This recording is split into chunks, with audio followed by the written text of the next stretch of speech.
आज आपण झटपट तयार होणारी कोथिंबीरच्या वडीची रेसिपी पाहणार आहोत। कमी तेलामध्ये आणि कमी साहित्यामध्ये तसेच कमी वेळामध्ये आपण ही वडी बनवलेली आहे। चला तर मग रेसिपीला सुरुवात करूया। येथे मी कोथिंबीर घेतली आहे, स्वच्छ निवडून घेतलेली आहे। ती आपण 2 वेळेस पाण्याने स्वच्छ धुवून घ्यायची आहे। पावसाळ्यामध्ये कोथिंबीरीवर खूप प्रमाणात माती असते, त्यामुळे 2 वेळेस धुणं आवश्यकच आहे। आता कोथिंबीर स्वच्छ धुवून झाल्यानंतर आपण बारीक ती कट करून घेऊयात। त्यानंतर एका मिक्सरच्या भांड्यामध्ये ही कट केलेली कोथिंबीर मी घेतली आहे। त्यामध्ये आपण थोडंसं पाणी घालून याची चांगली फाईन अशी पेस्ट करून घेऊयात। आता येथे पाहू शकता पेस्ट आपली तयार झालेली आहे। ही पेस्ट आपण एका बाउलमध्ये काढून घेऊयात। थोडंसं मिक्सरचं भांडं धुवून आपण यामध्ये पाणी ॲड करूया। आता ही पेस्ट तुम्ही पाहू शकता फाईन अशी आपली तयार झालेली आहे। यामध्ये आपण घालूयात बेसन। तर बेसन आपल्याला यामध्ये जेवढं बसेल तेवढं घालायचं आहे। हे बॅटर खूप पातळ पण नाही व्हायला पाहिजे आणि खूप घट्ट पण नाही व्हायला पाहिजे। तर येथे जवळपास मी 2 ते 3 चमचे बेसन टाकलेलं आहे। आता हे साहित्य आपल्याला व्यवस्थित मिक्स करून घ्यायचं आहे। बेसनच्या यामध्ये गाठी व्हायला नकोत, व्यवस्थित हे सर्व गाठी आपण फोडून घ्यायच्या आहे। आता या बॅटरमध्ये आपण चवीनुसार मीठ घालूयात। त्यानंतर थोडीशी आपण यामध्ये हळद घालूयात आणि चवीनुसार लाल तिखट घालूयात। हे सर्व साहित्य आता आपण व्यवस्थित मिक्स करून घेऊयात आणि बेसनच्या गाठी व्हायला नाही पाहिजे एवढं मात्र लक्षात ठेवा। सर्व गाठी आपण व्यवस्थित फोडून घेतलेल्या आहेत आणि हे मिश्रण चांगलं तयार झालेलं आहे। आता गॅसवर कढई ठेवली आहे आणि कढईमध्ये थोडंसं तेल घालून घेतलेलं आहे। तेल चांगलं तापलं की त्यामध्ये मी येथे जिरे घातले आहेत आणि जिरे तडतडले की लगेचच त्यामध्ये मी येथे थोडेसे तीळ घालत आहे। तीळही चांगले तडतडल्यानंतर आपण यामध्ये हे जे बॅटर आपण बनवून घेतलेलं आहे ते घालूया। बॅटर जास्त पातळ व्हायला नाही पाहिजे। खूप पाणी टाकलं की ते खूप पातळ होतं आणि वड्या चांगल्या होत नाहीत। त्यामुळे अगदी थोडंसं आपण बाउल धुवून पाणी ॲड करूया त्यामध्ये आणि हे पीठ आपल्याला चांगलं बारीक गॅसवर शिजवून घ्यायचं आहे।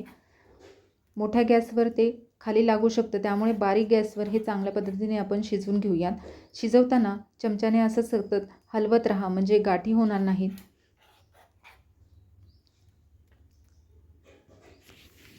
अगदी 5 मिनिटातच हे पीठ लगेचच घट्ट होतं। आता इथे पाहू शकता तुम्ही पीठ लगेचच घट्ट झालेलं आहे।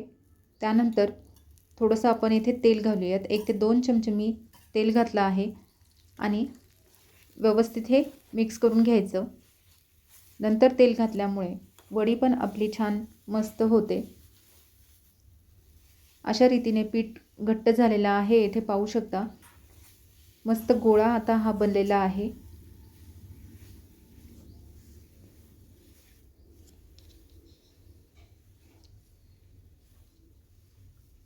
असा गोळा तयार झाला की आपण गॅस बंद करून घ्यायचा। आता इथे पोलपाटाला आपण ब्रशने तेल लावून घेऊयात। हवं तर ही वडी तुम्ही डायरेक्ट ओट्यावरही लाटू शकता किंवा एखादा बटर पेपर घेऊन त्यावरही लाटू शकता। तर इथे गरम गरम गोळा आता आपण घेतलेला आहे आणि लाटण्यालाही आपण ब्रशने तेल लावून घेऊयात आणि हा गोळा आपल्याला पातळ असं लाटून घ्यायचा आहे। आपल्या आवडीनुसार ह्या वड्या आपण जाड किंवा पातळ लाटू शकतो। गरम गरम लाटतो त्यामुळे थोडंसं मध्ये मध्ये क्रॅक्स पडतात, तर ते हाताने असं थापून थोडंसं व्यवस्थित करून पुन्हा लाटून घ्यायचं। अतिशय झटपट तयार होते ही वडी आणि चवीलाही खूप मस्त लागते आणि जास्त तेलकट नसल्यामुळेही खायला खूप छान लागते।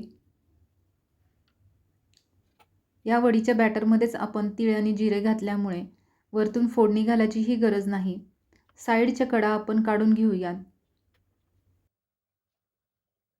आता चौकोनी आकारामध्ये ह्या वड्या आपण कट करून घेऊयात। अतिशय मस्त पातळ आणि झटपट अशा वड्या आपल्या कोथिंबीरच्या तयार झालेल्या आहेत। मस्त हिरव्यागारही दिसत आहेत।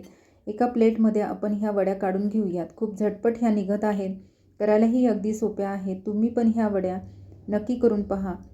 किती जरी भाज्या असतील जेवताना तरी तोंडी लावायला आपण ह्या वड्या झटपट तयार करू शकतो। चवीला ह्या वड्या खूप भन्नाट झालेल्या आहेत। तळून करण्यापेक्षा आपण ह्या वड्या कमी तेलामध्ये केलेल्या आहेत. थोडंसं कोथिंबीर आणि खोबरं टाकून सर्व करूयात. मग कशी वाटली तुम्हाला आजची ही कोथिंबीरच्या वड्याची रेसिपी? आवडली असेल तर नक्कीच लाईक करा, शेअर करा आणि चॅनलला नक्की सबस्क्राईब करा. पुन्हा भेटूया अशाच एका मस्त रेसिपीसोबत. तोपर्यंत बाय.